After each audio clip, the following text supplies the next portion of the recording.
Hello everybody and welcome back to another episode of RPG Radio. On today's episode, we are playing Diablo IV, brand new, right out of the box, squeaky clean, hasn't actually released yet as of this video, and I have got a fancy endgame barbarian build that has been doing absolute work for me that I am going to share with all of you. So, strap in, there is a lot to talk about.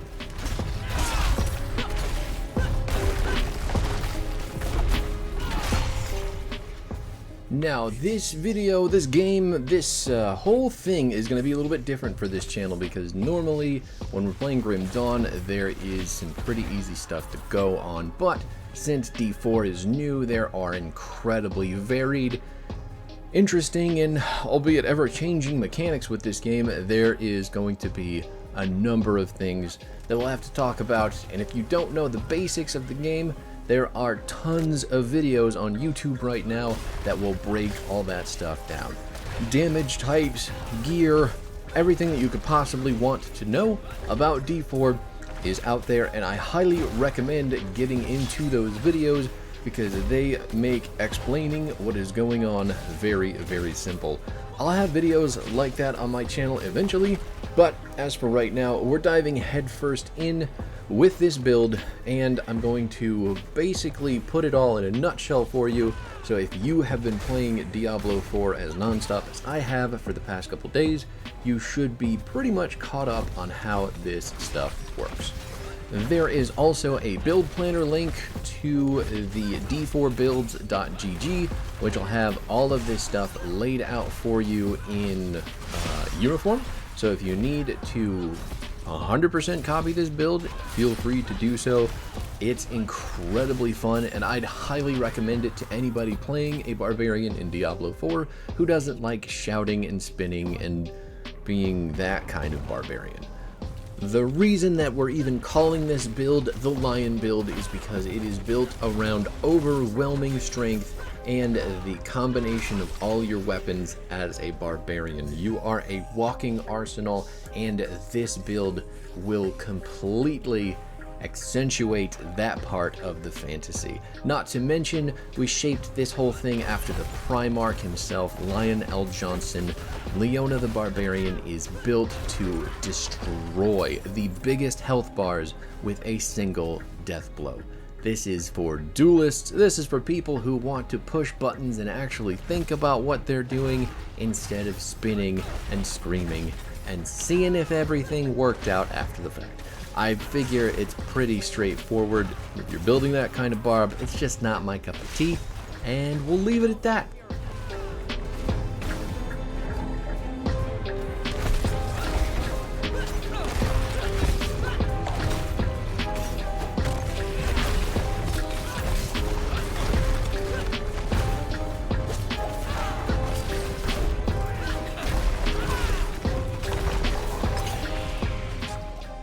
Now, as you can see from that tiny little fight there, this build has a lot of buttons. There is resets going on with your death blow and your leap that involve your kick and your ground stomp, and there is no actual ultimate in this build. So if you're looking for something like that, I would suggest coming back in a little while. I may have another build on the or on deck with an ultimate in mind, but as of right now, this build does not need one because Deathblow is the perfect finisher for what we're going for. So if you're not aware, Deathblow is going to be the signature of the build, and Deathblow is a huge damage nuke that will absolutely delete enemies from existence. It has a reset, and when it resets, or the conditions for the reset are Deathblow getting the kill. When you're leveling, this is a lot easier because especially if you're leveling up on World Tier 1 going through the campaign, the Deathblow is very, very easy to kill enemies with. When you get up to World Tier 3 that we are at right now, you have to be a lot more conscious of the enemy health bar and all of the other factors required to make the Deathblow hit as hard as it does. That being said, when it does hit hard, you'll see bosses like this lose disgusting amounts of health in an instant.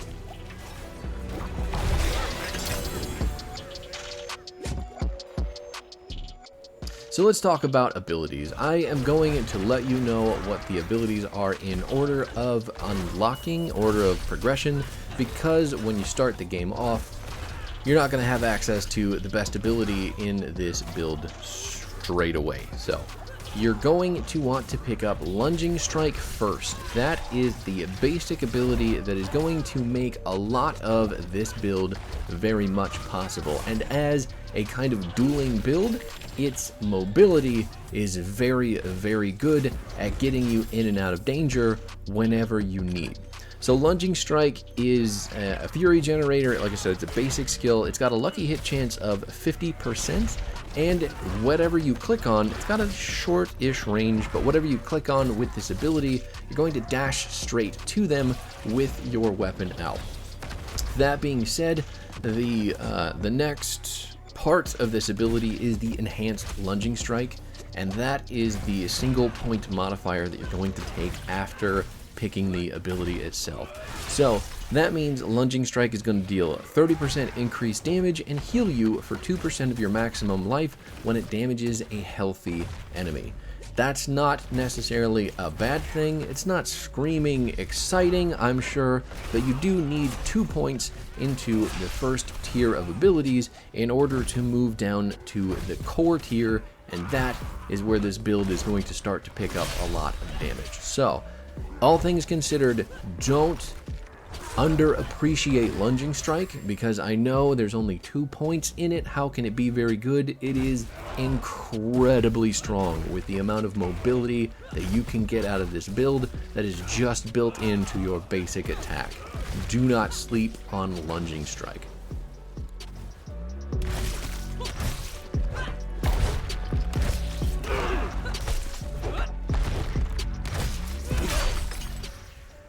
Now, your next ability is going to be a lot more flashy, and it's going to have a lot more damage built into it. This is a new ability for the Barbarian in Diablo IV, and it is called Upheaval. You're going to stick your big two-handed weapon, whichever one that you want to equip to this ability, into the ground and fling a whole bunch of damage like you're just tossing rocks with a shovel. It is awesome. Not only is this massive AoE, but with talents that we're going to take later on down the line, Upheaval is going to make a lot of enemies vulnerable in a very short span of time. All that considered though, make sure that you get 5 points into Upheaval as early as possible. It's got 40 Fury cost, which is almost half of your... I mean, it might as well be half of your Fury bar, because you can only get 2 even at full Fury. It's got a 20% lucky hit chance. Not that we're going to use a lucky hit on it very much, but after you have maxed out Upheaval itself, pick up Enhanced Upheaval, which gives it a 20% chance to stun all the enemies that it hits for 2.5 seconds. Stun is going to be pretty important for this build as well, because we're going to get a lot of extra damage for hitting stunned enemies. And Violent Upheaval is the second upgrade for the ability, and that is if Upheaval hits at least 2 enemies, you're going to get berserking for 2 seconds, and then increase that to 3 if it hits at least 4 enemies. And given how big the cone on Upheaval is, it is incredibly easy to hit 2 and 4 enemies. Berserking is going to play a big part in this build as well, so having skills that give that to you and extend the duration and make sure that you are berserk for a long time are going to be pretty important. If you don't know what berserking is, it is a barbarian specific mechanic, and it is going to light you on fire. As you can see right now, we're completely Super Saiyan, and our movement speed and attack damage are going to be increased. Movement speed goes up 10%, I think it is, and attack damage goes up 25%. So this build actually has a almost permanent berserking going. Basically, when we're using our big abilities in this build, it lights up the berserking, and the duration of the berserk goes for long enough that basically when we hit another button to start it over again, it should never have stopped. When you're in combat, you're always berserk. and there's almost nothing that you ever have to worry about for keeping it going. It's really intuitive the way that all of this stuff works together, but we'll get to that more at the end of the explanation of skills. After Upheaval, though, we're moving down to Ground Stomp. Ground Stomp is your defensive tier of skills. It's the next tier down. You can put 2 to 3 points into Ground Stomp early on. Honestly, if you want to just push the bar forward until you get to the next tier, that's not a big deal either. Having Ground Stomp active is good, but really only the only thing that you need to worry about with more points into the base skill is reducing the cooldown of Ground Stomp, which is great, but not entirely necessary when you're leveling early on in the game. That being said, you do want to take Enhanced Ground Stomp, which is the first modifier, increasing the duration of the stomp by 1 second, and then your Tactical Ground Stomp after that, which is going to let you generate 25 Fury when you hit enemies with Ground Stomp. Fury is going to be big important for this build because Upheaval is a big part of the rotation of damage, and you can't use Upheaval unless that Fury bar, that resource bar, is pretty much in tip-top condition. Ground Stomp, however, is also going to fill up the stagger bar considerably on big enemies, meaning that your elites, your end dungeon bosses, even your world bosses, everything with a stagger bar is going to have a terrible time when you put your Ground Stomp foot directly into their face. All of the stagger that goes on when it comes to this build is built into Ground Stomp. You have some in Leap that also works. It's not as big as Ground Stomp by any means, and Upheaval has that 20% chance to get a big stun too. So there is a lot of different things going on to increase stagger on big bosses and almost stun lock elites and normal enemies into submission until your deathblow can come in and delete them from existence. Moving on, we have to talk about the next tier because there are 2 abilities loaded into this one that are pretty integral for the build, along with a legendary aspect that you're going to get to make them work even better together. They do share some synergy with Ground Stomp too, but more importantly, let's talk about Kick. Another new ability for the Barbarian in Diablo IV. It does exactly what you think it's going to do, and the Barbarian is going to kick whatever is in front of them. This is basically an AoE ability that is going to be dealing some really, really good damage, and it's going to set up some vulnerability for our build as well. Anyway, Kick itself does not cost any Fury. It's got a 40% lucky hit chance, and it's got 2 charges. It's just a straight kick. You are going to nail the person in front of you.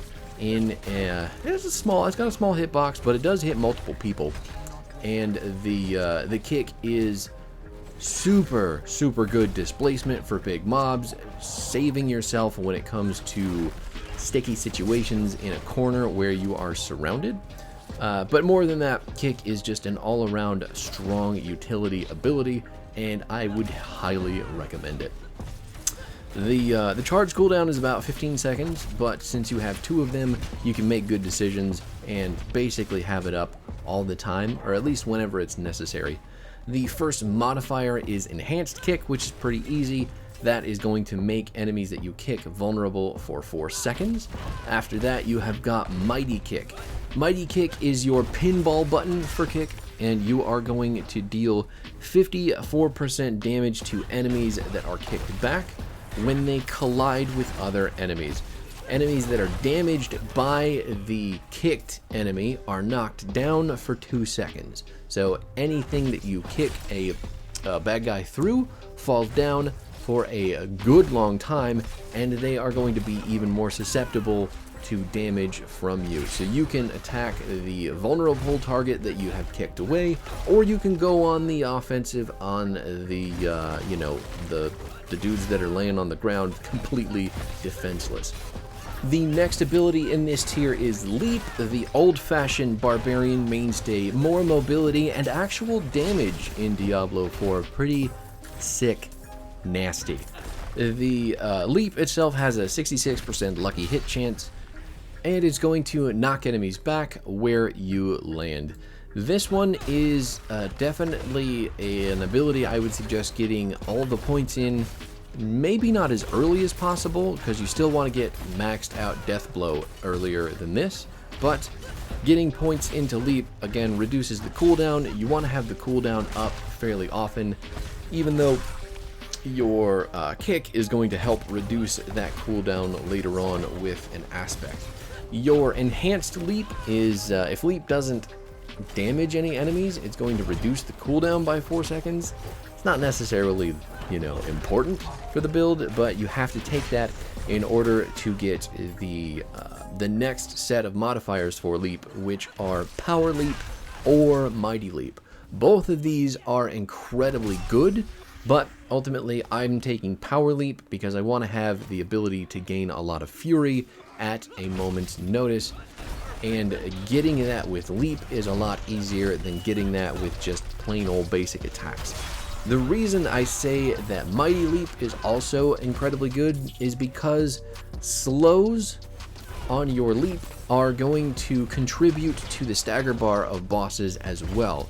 Slows are really good for keeping enemies away from you if you're dashing away when it comes to mobs, but if you're jumping onto an Ashava, or you're jumping onto, you know, a Lilith or any big tier boss with a stagger bar, that slow coming from leap also contributes to stunning them for a big period of time. So it's up to you and your preference, however that may be.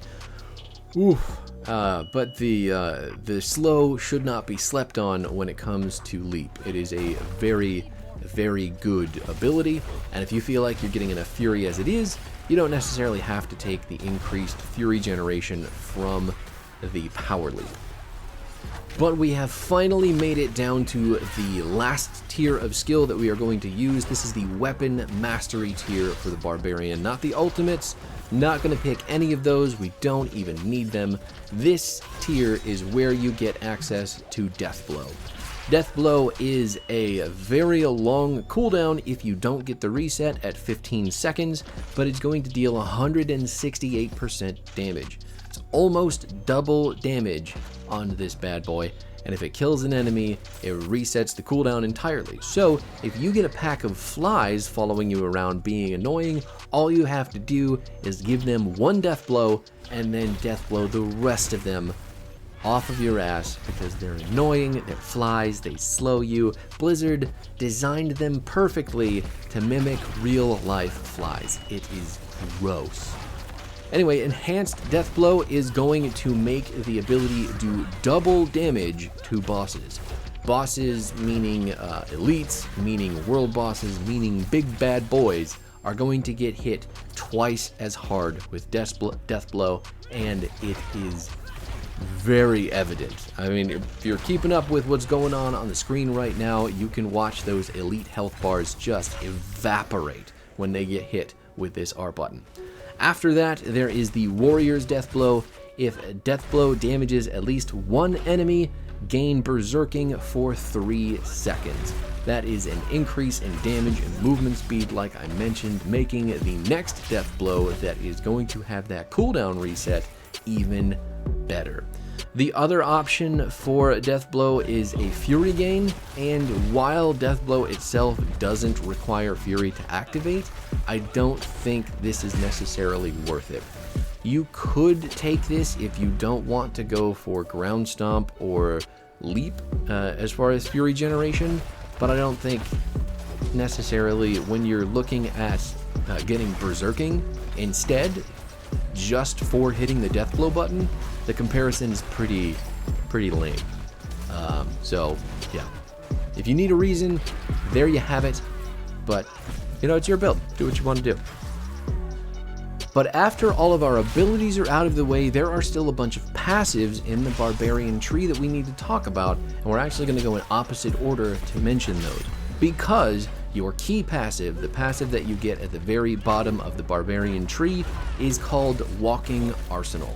That is a big portion of the damage increase for the Barbarian and is pretty consistent in terms of activation, we're going to have to lightning round these passives because I still have some legendary aspects we have to talk about. But Walking Arsenal is the most important one because it's a key passive, so let's mention that. Being that you are a barbarian, you have 3 different weapon types. You have got your bludgeoning two-handed, your slashing two-handed, and your dual wielding, which are both one-handed melee weapons. All 3 of these are used in order to increase the damage for the barbarian through this passive in the way that each weapon that you use gives you a 10% damage increase for 6 seconds.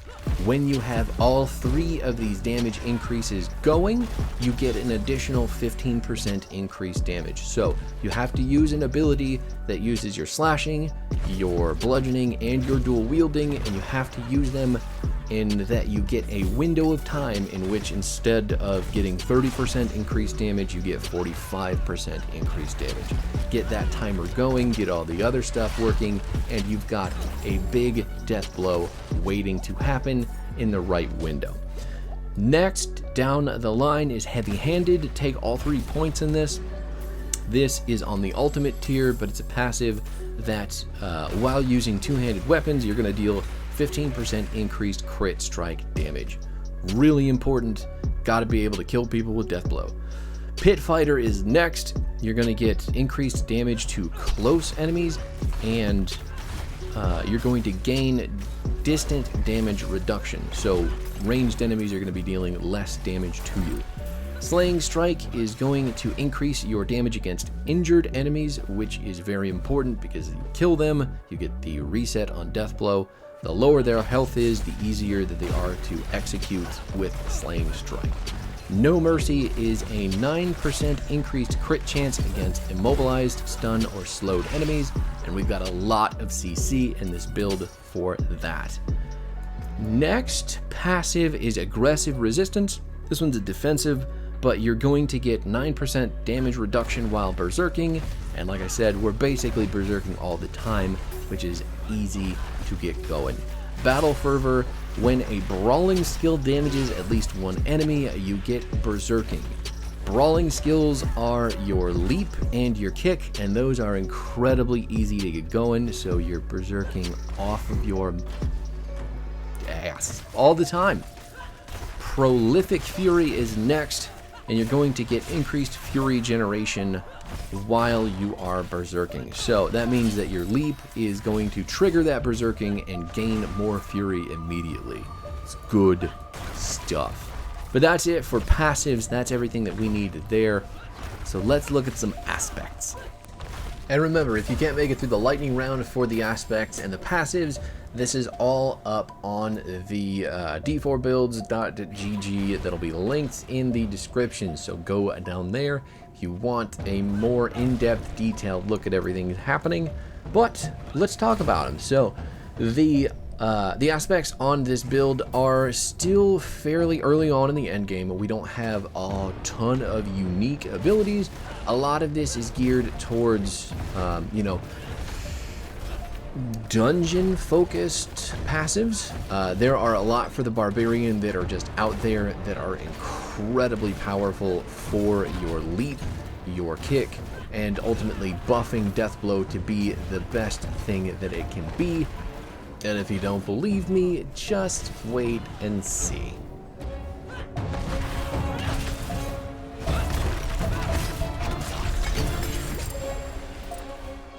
That was 30% of a end dungeon boss's health bar, and I'm pretty happy with the way that that all shakes out. So, the aspects that you are going to want to make this possible are, number one, an easy one to find, the aspect of Tempering Blows. This just means after swapping weapons a few times, you're going to gain X amount of Fortify. Fortify is going to buff some overpower damage that we're going to get as well. Weapon Master's aspect is your next one. This is a little bit tougher to find and is actually incredibly helpful for Deathblow. This is going to allow your weapon mastery skills to get a second charge, and it has a lucky hit built in that when you damage an enemy with a weapon mastery skill, you have a 30 to 50% chance to stun them for 2 seconds. That stun obviously leads into more damage for us, but it's not the big part of the build, or the big part of the aspect. We really want that second charge of deathblow. Another very important damaging aspect for this build is the aspect of encroaching wrath. And basically, after you spend 100 fury, your next weapon mastery skill is going to deal anywhere from 80 to 100% increased damage, which is, I don't have to tell anybody, double. And getting that fury spent is incredibly easy with your upheaval costing so much fury, so it synergizes incredibly well with deathblow and will buff that damage into the stratosphere. Next up is aspect of burning rage. This one isn't necessarily make or break for the build, but I think it's still very good for what it does. This is going to give you fire damage during your berserking. You just like shoot out these little fiery shockwaves. I'm sure you've seen them in the video. That's what's doing it, and it's not difficult to find. I think this is actually in our Codex of Power, so once you have it from whichever dungeon it comes from, it's permanent. The aspect of perpetual stomping is what you will want next. This is going to let you reset your leap cooldown with a kick or a ground stomp. So, I mentioned this in another build earlier on in the beta for this channel, but this is an incredibly utility-based aspect, and it is disgusting amounts of good. Given the fact that you get 2 charges of kick and you also have your ground stomp, that means you can basically have leap up all the time. And it is only because I had this aspect that I decided to go from 50% slow on leap to fury generation on leap, because we can leap a lot and we can get that fury bar big. After that, there are a couple more aspects to talk about, but I think mostly they are, you know, they're less important than the ones that we've mentioned so far. Actually, let me take that back. There is one more that is going to be pretty important, and that's the Earth Strikers aspect.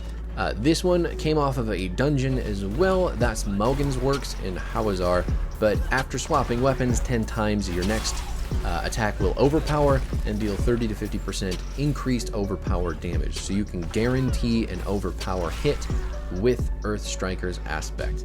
This one actually came off a dungeon, and if you are using d4builds.gg, these aspects will show you what dungeon that you need to go to pick them up. That's it for me though, everybody. Thank you so much for hanging out for Diablo 4. I will have a couple more videos on this build on my channel because Diablo 4 is a much longer game to grind than Grim Dawn is, in my opinion. So there's going to be a lot of this in the future and a lot of varied content too. This is end game stuff, so you'll see Hell Tides, you'll see Nightmare Dungeons. All that stuff is coming, but I want to introduce you to this build because I love it. It is my favorite thing, and you are going to be seeing a lot of it on this channel. That's it, everybody, though. Peace out. See you later.